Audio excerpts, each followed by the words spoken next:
அமிர்தம்மை வலையொலி பதிவினை காணும் அனைவருக்கும் எனது அன்பின் தமிழ் வணக்கம். இன்றைய சிறப்பான பதிவு அக்டோபர் 1ஆம் தேதி உலக முதியோர் தினம்.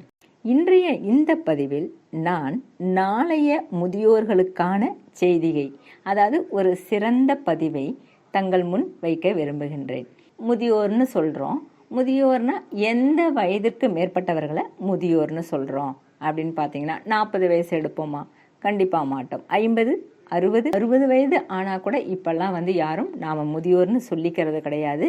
நாம முதியோர்களா இருக்க நாம விரும்புறது கிடையாது. ஒரு விஷயம், நம்மளுடைய சமுதாயமும் நம்மை இளைஞர்களாக காட்டுவதற்கு பல வழிமுறைகளை, புதிய செயற்கைத்தனமான முறைகளை நமக்கு அறிமுகப்படுத்தியிருக்கு. ஆக 1991ஆம் ஆண்டிலிருந்து நம்மளுடைய ஐநா சபையில இந்த அக்டோபர் 1 உலக முதியோர் தினமாக கொண்டாடப்பட வேண்டும் என்று அறிவிக்கப்பட்டது. அதன் அடிப்படையில் இன்னும் சில காலங்கள் கழித்து, அதாவது ஒவ்வொரு ஆண்டும் அக்டோபர் 1ஆம் தேதி ஒரு சிறந்த முதியோர்களுக்கான திட்டத்தோடு இந்த உலக முதியோர் தினம் மிக சிறப்பாக கொண்டாடப்பட்டு வருகின்றது. சரிங்க, உலக முதியோர் தினம் அப்படின்னு சொல்லிட்டேன். இந்த உலக முதியோர் தினம் யாருக்காக கொண்டாடுறோம்? ஆண்டொன்று சென்றால் அகவே ஒன்று கூடும். அது நம்மளுடைய மனசுல வச்சுக்கிட்டு நமக்கு எப்பொழுது முதுமை ஏற்படுகிறது என்பதை நம்மளுடைய உள் மனசு நமக்கு சொல்லும். நமக்கு வயசாயிடுச்சு, நாம இந்த சில விஷயங்களை செய்ய முடியும், செய்ய முடியாதுங்கிற ஒரு உணர்வை நம்மளுடைய மனசு நமக்கு சொல்லும் பொழுது கண்டிப்பாக நாம அப்பதான் முதியோர்களா ஆகிறோம். ஏன் நம்முடைய நாட்டில் முதியோர் தினம் இப்பொழுது கொண்டாடப்படுகின்றது? அதற்கான அவசியம் என்ன அப்படின்லாம் பார்த்தோம்னா, முக்கியமா எல்லாருக்குமே தெரிஞ்ச விஷயம்தான். முதியவர்கள் புறக்கணிக்கப்படுகின்றார்கள். தங்களுடைய குடும்பத்தாரால், சமுதாயத்தால் அவர்களுக்கான அந்த உரிமை, அங்கீகாரம் மறுக்கப்படுகிறது. ஏன்னா அவங்களால எதுவும் செய்ய முடியறது இல்லைங்கிறதுனால. அதனால தான் முதியவர்கள், ஒவ்வொரு வீட்டில் இருக்கின்ற முதியவர்களும் ஒவ்வொரு சரித்திரம், ஒவ்வொரு வரலாறு, அவர்களுடைய அனுபவங்களே எதிர்கால வருகின்ற தலைமுறையினருக்கு மிக பெரிய பாட புத்தகம் என்பதை ஒரு இலக்கண குறிப்பேடு மாதிரி அவங்களுடைய வாழ்க்கை இருக்கு. அப்படிங்கிறதுல இப்போ வர்ற தலைமுறைக்கு அதை ஏத்துக்கிறதுல ஒரு சின்ன தயக்கம் இருக்கதான் செய்கிறது. முதியவர்களினுடைய வார்த்தைகள் தடுமாறினாலும் வாழ்க்கை தடுமாறாமல் வழிகாட்டியாக நம்மை வாழ வைக்க வல்லவர்கள்தான் முதியோர்கள். அதனால தான் கடந்த 2002ஆம் ஆண்டு முதல் சர்வதேச அளவில் முதியோருக்கான செயல்பாட்டு திட்டம் ஒன்று நடைமுறைப்படுத்தப்பட்டு வருகிறது. அதன் மூலமா முதியோர்களுக்கான சுதந்திரம், அவர்களுடைய கோரிக்கை, அவங்களுடைய உரிமை, அவங்களுடைய செயல்பாடுகள் குறித்தெல்லாம் அந்த திட்டத்தில் நிறைய சொல்லி அதை அதன் மூலமாக முதியோர் தினங்களை கொண்டாடி முதியவர்களை உற்சாகப்படுத்துவது அப்படின்னு சொல்லி ஒரு திட்டம் செயல்பட்டு வருகிறது. அம்மிக்கல்லுக்கு குழவி அவசியம், அழகான ஒரு வீட்டிற்கு ஒரு கிழவி அவசியம் சொல்லுவாங்க. எந்த வீட்டில் பாட்டி இருக்காங்களோ அந்த இடத்துல மருத்துவர் தேவையில்லைங்க. எந்த வீட்டில் தாத்தா இருக்காங்களோ அந்த வீட்டில் ஆசானே தேவையில்லைன்னு சொல்லுவாங்க. அதாவது அதிகப்படியான அறிவு நிறைந்த தாத்தாக்கள் இருக்கும்பொழுது அவங்களே எல்லாவற்றையும் பேர குழந்தைகளுக்கு சொல்லி கொடுத்து விடுவார்கள் என்ற அர்த்தத்தில் அப்படி சொல்லி வைத்தார்கள். ஆனா இப்ப இருக்கிற முதியவர்களை நாம அங்கீகரிக்கின்றோமா, அன்பு செலுத்துகின்றோமா? முதியவர்கள்னா எப்படி இருக்கணும் அப்படிங்கிறத நம்ம கொஞ்சம் உள்ளே சென்று ஆராய்ந்து பார்த்தோம்னா அதுக்கு ஒரு அழகான ஒரு விளக்கத்தை நம்மளுடைய தமிழ் இலக்கியத்தில் பாவேந்தர் பாரதிதாசன் அழகா சொல்லியிருப்பாங்க. குடும்ப விளக்கு பெண்களுக்கே ஏற்ற அற்புதமான நூலுங்க.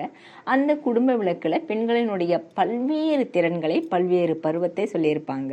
அதுல இறுதியாக முதியோர் காதல்னு ஒரு பகுதியை நம்மளுடைய பாவேந்தர் பாரதிதாசன் சொல்லியிருப்பாங்க. அந்த முதியோர் காதல்ல ஒரு தாத்தானா எப்படி இருப்பாரு, ஒரு பாட்டினா எப்படி இருப்பாங்க, அவங்களுக்கு உண்டான மனநிலை எப்படி இருக்கும், அவங்கள சுற்றத்தார் எப்படி பார்ப்பாங்க, அந்த சுற்றத்தாரிடம் இவர்கள் எப்படி இருப்பார்கள், இதை பத்திலாம் ரொம்ப அழகா நம்மளுடைய கண்டிப்பா அவர் எப்படி சொல்லியிருக்கிறாரோ அதே மாதிரியே இந்த பதிவில் நான் பதிவு செய்கின்றேன். முதியோர் காதலில் வருகின்ற அந்த தாத்தா எப்படி இருப்பாருங்களாமா? மணவழகர் அவருடைய பெயர். மணவழகருக்கு முன்போல் வன்மையோ தோளில் இல்லை, துணை விழி ஒளியும் குன்ற கண்ணாடி துணையை வேண்டும், பனை உடல் சருகு வாயிற் பல்லில் இல்லை, மயேர் வெண்பட்டை உணவெல்லாம் பாலின் கஞ்சி ஊழவுதல் சிறிதையாகும். இது நல்லா புரியுது இல்லைங்களா? பாரதிதாசனுடைய தமிழ் புரியலன்னா கண்டிப்பா நாம தமிழை சரியா பழகலன்னு தான் அர்த்தம். பனை உடல் சருகு, பனை போன்ற திண்மையான உடல், அது சருகு போல ஆயிடுச்சுங்களாம். மயிர் வெண்பட்டு, அவருடைய தலைமுடி எப்படி இருக்கும், வெண்பட்டு போல வெளுத்து போச்சு அப்படின்னு சொல்றாரு. உணவெல்லாம் பாலின் கஞ்சி, பால் கலந்த கஞ்சி தான் உணவு, உழவுதல் சிறிதே ஆகும். அதாவது அவர் நடக்கிறதே கொஞ்சம்தான் அப்படின்னு சொல்லி நாயகனை, அதாவது அந்த முதியோரை வர்ணிக்கின்றார். சரி, பாட்டியினுடைய உடல்நிலை, அவங்களுடைய உருவம் எப்படி இருக்கு அப்படின்னா, நன்னிலா கதிர் போல் கூந்தல் நரைத்தது, கொண்டையிட்டு முன்னிலா முகில் உண்டாற்போல் முகத்தொலி குறையலானார், அன்புடல் அறத்தால் தேய்ந்த 1000 பிறை மூதாட்டி மண்ணுசீர் அன்னார் மெய்யோ வானவில் போர் கூனிற்று. மெய்யோங்கிறது இந்த இடத்துல உடலை சொல்றாருங்க. அது எப்படி கூன் வந்துச்சாமா, வானவில் போல கூன் வந்துச்சான். இந்த அழகான ஒப்புமை பாரதிதாசன் பாவேந்தர் மாதிரி வேற யாராலையும் சொல்ல முடியாதுங்க. முதியோர்களினுடைய உருவ அமைப்பு, புறத்தோற்றம் எப்படி இருக்கு. சரி, அகம் எப்படி இருக்கு அப்படின்னா, மைந்தருக்கு கல்வி சேர்த்தோம், மகள்மார்க்கும் அவ்வாறேயம், பெண் கல்வியை சொல்றாருங்க. எம் தக்க கடன் முடித்தோம், கடமையை செஞ்சிட்டோம், இனிதாக வாழுகின்றோம், முந்துர சுற்றத்தார்க்கும் செய்வன முழுதும் செய்தோம். எல்லா சுற்றங்களுக்கும் கூடி நாங்க மட்டும் சம்பாரிச்சு நாங்க மட்டும் செஞ்சுக்கல, எங்களுடைய சொந்தத்துல இருக்கிற எல்லாருக்கும் செஞ்சோம். இந்த நாள் வரைக்கும் வாய்மை இம்மியும் மறந்ததில்லை, உண்மை என்பதை சிறிதளவும் நாங்கள் மறக்கவில்லை. இப்படி இந்த நாட்டின் நலனுக்காக நல்லறம் ஏற்றி வந்தோம், என்னாலும் பிறருக்கு தீமை எங்களால் நடந்ததே இல்லை. சின்னதோர் நன்றி செய்தார் திறம் மறந்தறியோம், என்றே இன்னிசை பாடும் அன்னார் இரண்டுள்ளம் இன்பம் கொள்ளும். முதியோர்கள்னா கடைசி காலத்துல இப்படி இருக்கணும். ஆனா இப்பெல்லாம் நாம அப்படி இருக்கோமா? இப்பெல்லாம் முதியோர்கள் அப்படி இருக்கின்றார்களா? அவர்களுக்கு ஏகப்பட்ட மனசுமை, கவலை, குழந்தைங்களை பார்க்கணும், பேர பிள்ளைகளை பார்க்கணும், இவர்கள் சேர்த்து வைத்த செல்வத்தை அவர்கள் தக்க வழியில் பாதுகாக்க வேண்டும், தக்க வழியில் செலவு செய்ய வேண்டும். இப்படி ஏகப்பட்ட பிரச்சனைகளை தங்களுடைய வாழ்வின் இறுதி காலம் வரை மனதில் அசை போட்டு அவர்கள் ஒரு சுமை தாங்கிகளாகவே தங்களுடைய வாழ்க்கையை கழித்துக் கொள்பவர்களாக இந்த நாளில் இருக்கின்றார்கள். அதையெல்லாம் விட முதியோர்கள் அதிகபட்சம் தங்களுடைய குழந்தைகளால், மக்களால் புறக்கணிக்கப்படுகின்றார்கள் என்பதே வேதனைக்குரிய செய்தி. ஒரு தாத்தா கிட்டயோ பாட்டி கிட்டயோ குழந்தைங்க இருக்காங்க அப்படின்னு கேட்டோம்னா, எனக்கு 2 பெண் 3 ஆண், ஆனா என்னை கடைசி வரைக்கும் காப்பாத்துறது என்னுடைய பென்ஷன் அப்படின்னு சொல்ற நிலைமையில தான் இன்றைய முதியோர்களினுடைய வாழ்க்கை இருக்கின்றது. ஒரு தாத்தாவுக்கு எது ரொம்ப சந்தோஷம் அப்படின்னா, அவருடைய சந்தோஷம் எப்படி இருக்கணும்னா, தன்னுடைய மனைவியை பத்தி நினைக்கும் போது எப்படி பாவேந்தர் சொல்றார் பாருங்க, அவள் புதுமலர் அல்ல, காய்ந்த புற்கட்டே அவள் உடம்பு, சதிராடும் நடையால் அல்ல, தள்ளாடி விழும் மூதாட்டி, மதியல்ல முகம் அவளுக்கு, வரல் நிலம் குழிகள் கண்கள், எது எனக்கு இன்பம் நல்கும். இப்படியெல்லாம் அவளுடைய இளமையான தோற்றம்லாம் போய் ரொம்ப முதிர்ந்து வறண்டு போயிட்டா. ஆனாலும் எனக்கு எது இன்பம் தரும்? இருக்கின்றாள் என்பது ஒன்றே. எவ்வளோ அருமையா பாவேந்தர் சொல்லியிருக்காரு பார்த்தீங்களா? அதை விட இன்னும் ஒரு படி மேலே போயிட்டு, நினைக்கின்றாள், என்ன நினைச்சுக்கிட்டே இருக்கின்றாள், நினைக்கின்றேன் நான், அவள் என்ன நினைக்கிறாங்கிறதே எனக்கு மிகப்பெரிய இன்பம். இது ஒண்ணு போதாதா? கடைசி காலத்துல என்னை நினைக்கின்றாள் என்பது ஒன்றே போதும் அப்படின்னு பாவேந்தர் சொல்றாரு. ஆனா முதுமை அப்படிதான் இருக்கா? நான் நிறைவாக இப்படி சொல்லி முடிக்க விரும்புகிறேன்.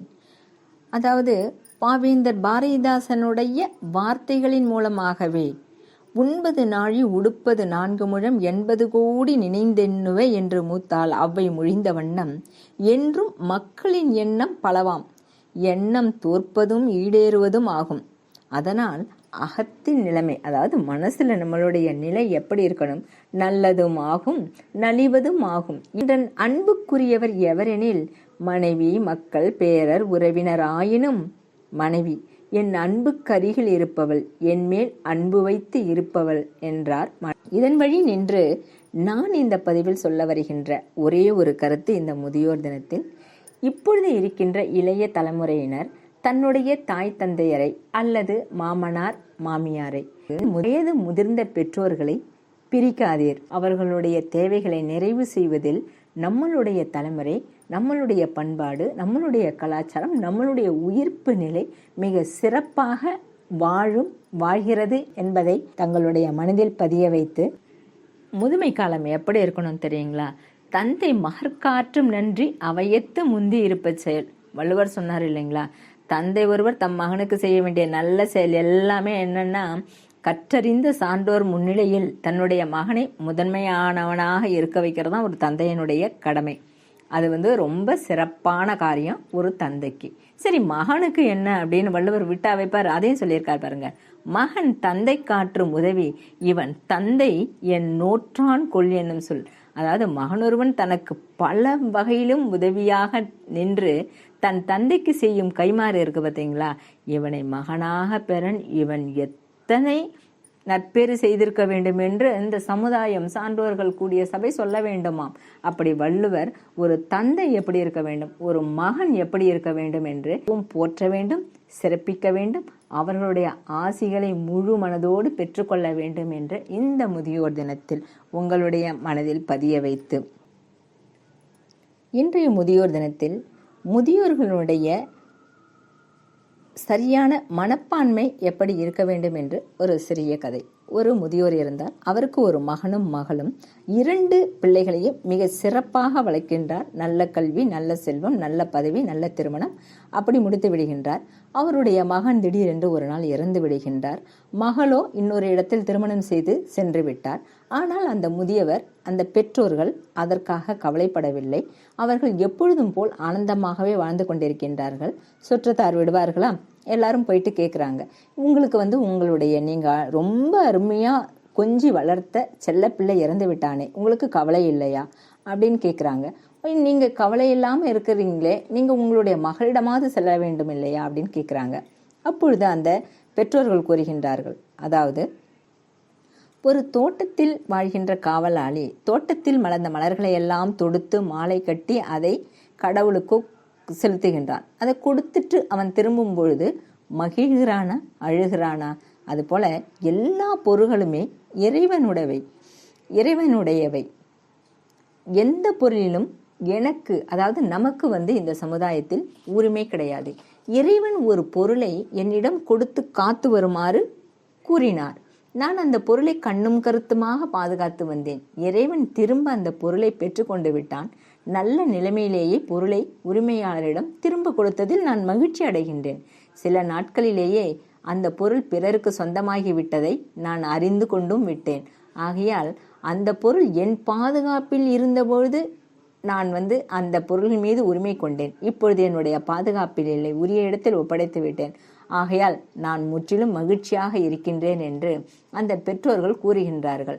இப்படிப்பட்ட ஒரு மனநிலையை இப்பொழுது வாழ்ந்து வருகின்ற, அதுவும் கவலையோடு, துயரத்தோடு, சோகத்தோடு வாழ்ந்து வருகின்ற முதியோர்கள் இந்த கதையினுடைய ஒரு தத்துவார்த்தத்தை புரிந்து கொண்டால் அவர்களுக்கு எந்த ஒரு கவலையும் இருக்காது, வராது என்று கூறி, உங்களுக்கு இந்த பதிவு பிடித்திருந்தால் உங்களுடைய நலம் விரும்பிகளுக்கு கண்டிப்பாக ஷேர் பண்ணுங்க, லைக் பண்ணுங்க, சப்ஸ்கிரைப் பண்ணுங்க என்று பணிவுடன் வேண்டி, எவ்வுயிரும் இன்புற்றிருக்க எவ்வுயிருக்கும் அமைதி நிலவுக, எவ்வுயிரும் ஆனந்தம் பெறுக, எத்திசை உயிர்களும் இவற்றை பெறுக என்று எல்லாம் வல்ல இறைவனிடம் பிரார்த்தனை செய்து நிறைவு செய்கின்றேன். நன்றி, வணக்கம்.